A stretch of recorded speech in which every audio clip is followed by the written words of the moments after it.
ও দিদি, বলছি কালকে মাংস দিলাম, কেমন হয়েছিল? আর বাকিটা দাও। হ্যাঁ, মাংসটা খুব ভালো হয়েছিল।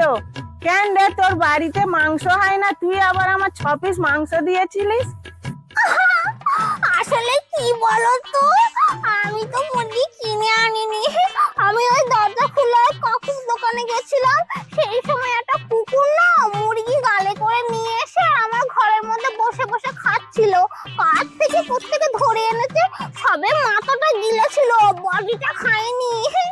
আমি এমন ঢিল মেরে তাড়িয়ে দিয়ে গলা থেকে কেটে বাদ দিয়ে বডিটা রান্না করেছিলাম।